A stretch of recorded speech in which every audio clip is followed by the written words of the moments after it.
Ici Jean-Pierre Cardin en compagnie de l'unique John Beal, l'analyste. Bonsoir John. Bonsoir Jean-Pierre Cardin. Eh bien ici c'est la troisième épreuve déjà, John, à la piste crawler de Stéphane Lamontagne. Superbe endroit. Oui, un endroit aménagé au jus de bras. On vient de voir déjà que le départ a été donné il y a quelques secondes. On a vu Jérémy Villeneuve suivi de Jordan Savard. Oui. Ce sont deux jeunes compétiteurs. Et pour portillon de départ, maintenant, c'est Johnny Savard. Donc, c'est le paternel de Jordan. Oui, avec un très beau D90 Land Rover. La température est superbe également aujourd'hui. Je crois qu'il fait autour de 20 degrés à Lac Kenogami. Et John, pas moins de 48 participants se sont présentés. Ça montre, je pense, l'engouement envers la compétition scale, n'est-ce pas? Oui, on peut apercevoir une partie du monde ici sur l'image. À 48 compétiteurs, je pense que même l'organisation a été un peu surprise. Là, ici, c'est Johnny Savard, donc, qui François Villeneuve sur le pont de corde. Oui, François Villeneuve qui est dans l'équipe, une équipe en tête, les scaleux. C'est un beau véhicule, une réplique d'un Tundra, c'est pas fréquent sur la scène des RC. Oui, suivi de Marco Bouchard, qui a aussi un Toyota dans la même équipe. Aussi un très beau modèle, au fond, un FJ Cruiser, si je ne m'abuse. John, donc Marco Bouchard ici, le 18, qui franchit le pont de corde. Oui, ce pont a l'air facile selon l'image, mais il est quand même assez à pic. Ça, c'est une séquence intéressante. On a vu toute l'habileté de David Da Silva sur la première montée qui n'était pas facile du tout. Montée qui, en sable, est très difficile, a été grugée par le temps et par les personnes qui ont eu plus de misère à l'avant.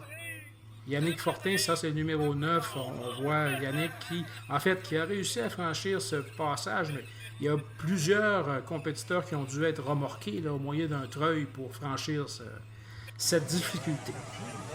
Ici, c'est Danny Thibodeau qui, justement, a toujours le pont de corde. On voit sur cette prise de vue que le pont a une pente descendante. Oui, on peut voir le degré de difficulté d'ici, plus que dans la vue de tantôt. Ça semble facile, mais je pense que John, qu'il faut faire preuve de beaucoup d'habileté et de patience. Il ne faut pas aller trop vite non plus. On peut voir ici deux équipiers qui ont un peu de difficulté encore dans le départ de la piste.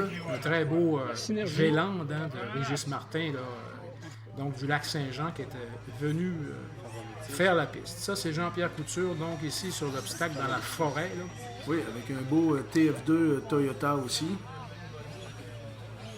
Ça semble facile, mais dans la forêt était incrusté de toutes sortes de trous, donc et qui rendait la chose quand même plus complexe qu'il n'y paraît. Là. Richard Rondeau ici, justement, on le voit là, qui doit franchir un trou pour passer à côté des roches. Là. Oui, la piste est quand même très difficile. Je crois que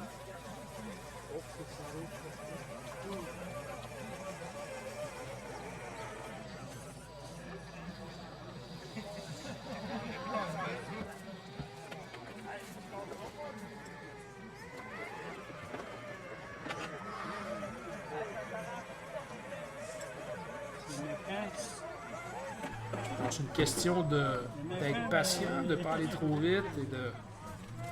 On voit, c'est un très beau petit véhicule, je pense, du fabricant MST, si je ne me trompe pas. Oui, on peut voir que son véhicule étant plus court, fait assez difficile.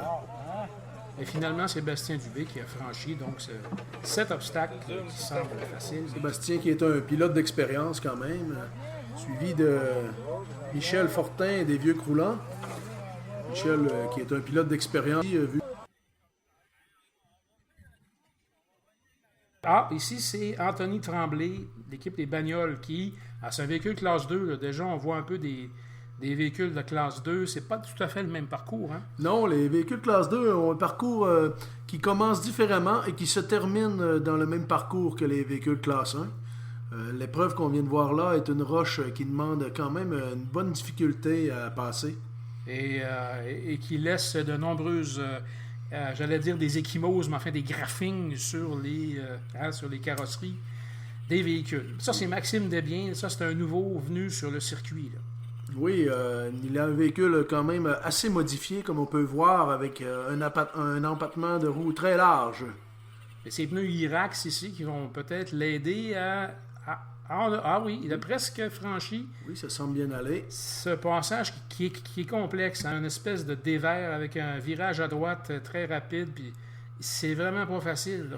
C'est un très beau, encore, on voit le travail ici, là, la clôture de neige, là, très, très beau, très belle piste. Très réaliste et très bien réalisé.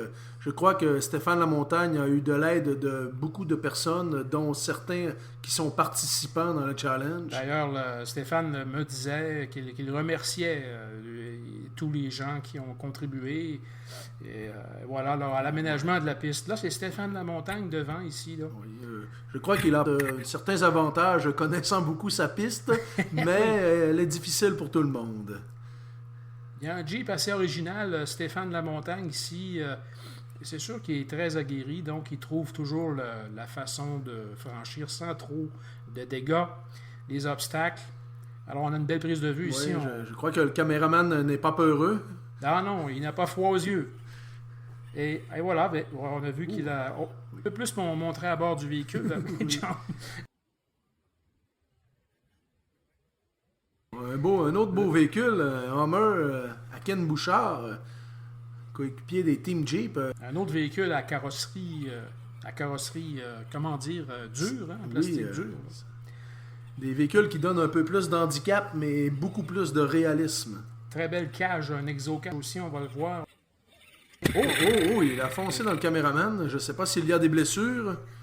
Bon, on dit que non. Alors, ça va bien. On est chanceux. Alors, voilà. Très beau axial New Kaiser. Hein? Oui, très belle carrosserie. Un body de Jeep qui est quand même assez rare. Et bien réussi. Je crois qu'il est assez neuf aussi. On voit ici, là, donc, toujours à cette partie très technique de la piste 2 et 3, là, cette montée de roche. Pas piquer des verres comme difficulté. Luc Lecourt ici qui doucement qui avance comme on dirait petit train va loin. Oui, c'est une partie assez renversante. C'est là qu'on voit si les centres de gravité des véhicules sont bien ajustés pour être le plus bas possible. Et Bouchard qui commence cette ascension très technique et très rocheuse, alors aménagée par le comité. À 48 participants, John, on peut peut-être faire un petit commentaire. Certainement qu'il y a un engouement qui s'installe là, pour les compétitions scale. Et ça promet, je pense, pour l'avenir du challenge. On nous disait déjà là, que le challenge devrait être de retour l'année prochaine, en 2018. Donc Ken ici, doucement, qui tente de franchir doucement ce passage assez technique. Le caméraman n'a pas peur, hein, on peut dire. Il est très près de l'action. Il faut aussi dire qu'il n'y a pas de chronomètre, donc les personnes sont avantagées à prendre leur temps et surtout ne pas rater les obstacles. Voilà.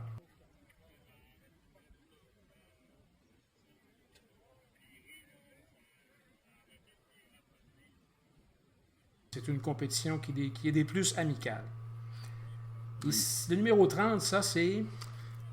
Jocelyn Gagné, oui. Effectivement, des tortues. Jocelyn, un véhicule vétéran. Oui, quand même presque 100% stock, donc non modifié, c'est qui est assez rare dans le circuit. Incidemment, on me disait qu'il y avait beaucoup de tendance au niveau des pneus. Il y a plusieurs participants qui avaient, entre autres, des pneus Proline Irax, donc qui sont de plus en plus réputés pour leur adhérence sur le roc. Et on m'a dit que à un certain moment donné, il y avait 6 véhicules qui se suivaient et les 6 étaient dotés de pneus Genius. Donc, qui ont un pneu qui est réputé pour son adhérence aussi, son efficacité. Oui, les pneus Genius aussi sont des pneus qui se font en modèle conventionnel, donc de grandeur originale. Effectivement, oui. Vous voyez, on voit vraiment que ce passage de Jocelyn Gagné qui garde la gauche, ça a l'air facile, mais c'est tout sauf facile à opérer. Là. Oui, je crois que l'angle de la caméra fait l'effet que ce n'est pas très à pic, mais en réalité, c'est assez difficile comme ascension. On peut voir aussi Ken, juste un petit peu plus loin, qui est dans une autre ascension. Donc Jocelyn Gagné qui a franchi finalement ce passage. Mario Marquis, et chose amusante, Mario Marquis qui conduit l'ancien véhicule de Charlie Gagnon. Oui. Donc, qui portait le numéro 8 auparavant. Poteau, je ne sais pas s'il va avoir cette même tendance. Il sent, oui, on souhaite que ça ne soit pas le cas, puisqu'il ne faut pas endommager trop le matériel. Donc ici, on a ça aussi, c'est l'équipe des Pitbulls, là, évidemment, des gens qui font leur premier pas là, sur le circuit de compétition du challenge. Il y a de plus en plus de participants. C'est bon signe, je crois.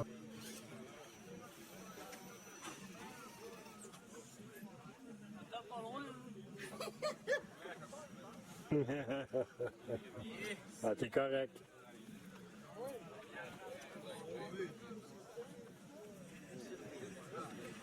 Ici, c'est l'Héros 60, j'oublie le nom, je m'en excuse, qui tente de gravir donc ce passage ici. Et on voit mieux un peu ce fameux passage un peu tortueux.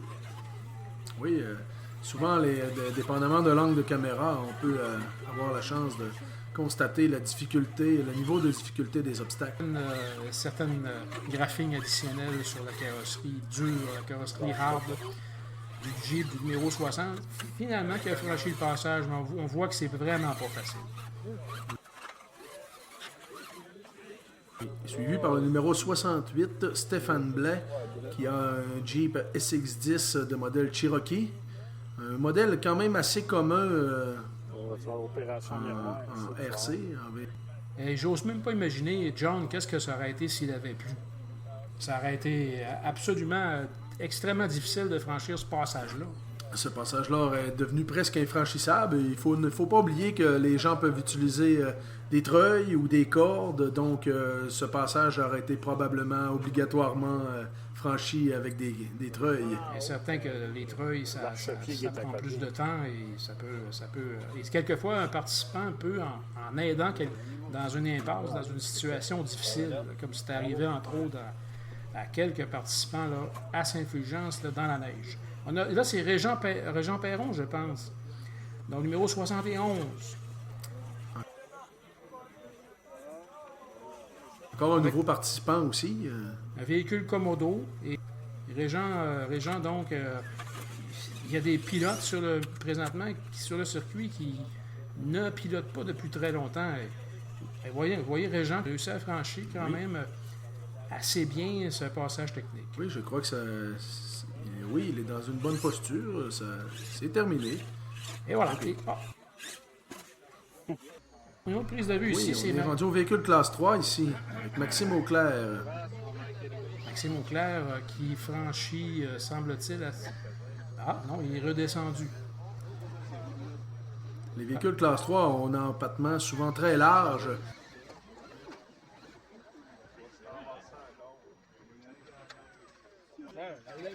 Alors ça, c'est tout un véhicule. Hein? Michel Côté a un véhicule, une réplique de Jeep là, assez rare. Oui, un Jeep Willys, qui est à une échelle peut-être un peu plus grande que certains véhicules, mais tellement bien réussi qu'il fait envier bien des compétiteurs. Il y a une passagère à bord du Jeep. Oui, Mademoiselle Barbie, je crois.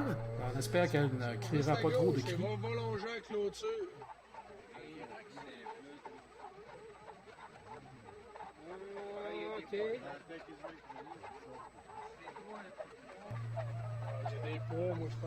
Oui, ça semble bien aller.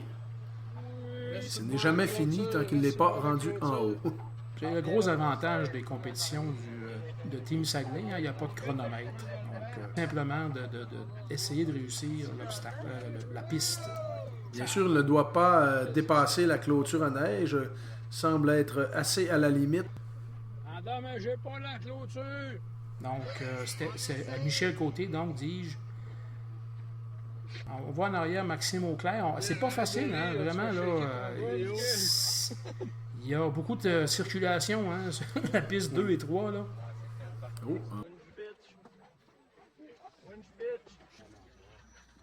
On revoit Stéphane Lamontagne avec son beau Jeep complètement customisé.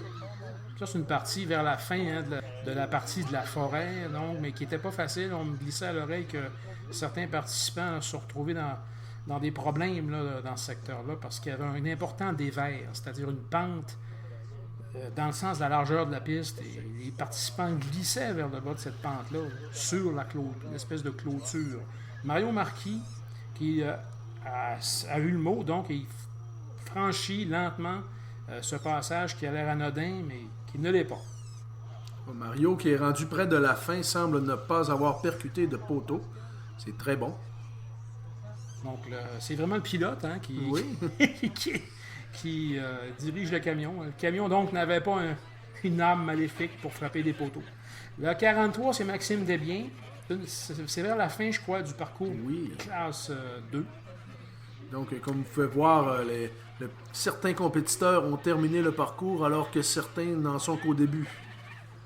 On voit que c'est pas... Ça semble si facile vu de loin, mais ça ne l'est pas. David Boivin ici qui a franchi ce passage-là. Et John, on m'a dit que sur les 48 participants, il y en avait certains de l'extérieur Saint-Jean. Je pense dont Maxime Réaume, le numéro 50 de Québec. Un jeune compétiteur de Québec. Vraiment, là, c'était une journée, je pense, très réussie pour l'organisation, pour M. Lamontagne. Donc Maxime, là, qui tente de compléter cet obstacle, ce virage est très prononcé sur la droite. Ce n'est pas parce que les véhicules sont classe 3 et plus gros que c'est nécessairement plus facile. Des fois, c'est aussi difficile et même plus. On voit que Maxime a finalement réussi à continuer. Excellent, excellent. Il y a de la relève. John, il y a de la relève sur le circuit.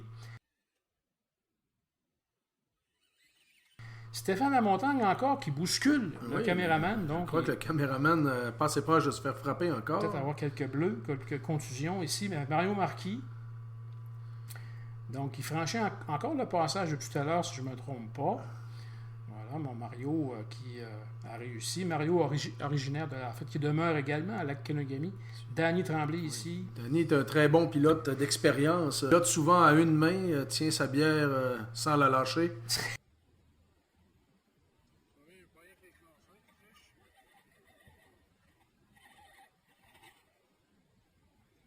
Ici, c'est Ken Bouchard, toujours avec son splendide Hummer H2, je crois. Oui, H2, oui. Avec une Exo Cage faite à la main. On peut voir aussi que ses pare-chocs sont faits à la main. Et Jocelyn Gagné maintenant, le numéro 30, qui va franchir également, va tenter de franchir ce passage. Jocelyn est un gars qui pilote tranquillement, mais très précisément. On me dit d'ailleurs qu'il est également un excellent pilote de drone. L'obstacle est un pont assez complexe. Oui, ce pont a tendance à avoir des trous quasiment de la grosseur des pneus. Toujours Mario Marquis, donc, qui tente de franchir ce pont. Ça nous montre que cet obstacle était loin d'être facile. L'espèce de bâton de bois qui semble... Tu vas être correct. Sinon, on va te tirer. Ça. Et on va voir si Marco va y arriver. Mario, oui. Pardon, je dis Mario. Je me trompais avec Marco Bouchard, de l'équipe des skiders. Mario semble pris un peu, mais je crois que ça va. Oui, ça va bien. Les pneus pitbull, excellent pneumatique quand même, là, mais c'est pas facile, mais vraiment pas. Là. Dans le pire des cas, il pourrait se faire remorquer, mais voilà, finalement, à force d'essayer, on y arrive. Déjà la fin, John. Le classement final après 3 étapes. Oui, on a Yannick Fortin et David Da Silva à égalité avec Marco Bouchard et François. 3e position ex aequo, c'est Couture, Michel Fortin et Johnny Savard. Ça, c'est les 25 premières positions. Il y a 48 compétiteurs. Oui, ils ne sont pas tous affichés. En équipe, on a les Cheetahs et les Scalers en tête en premier, suivi des... C'était les vieux croulants en 3e position. Ça ressemble à une lutte à finir pour la 4e étape au Mont-Édouard le 7 octobre. Qui pourrait aussi se terminer avec une égalité en première position. On vous remercie pour l'attention. Bonne fin de soirée. À la prochaine.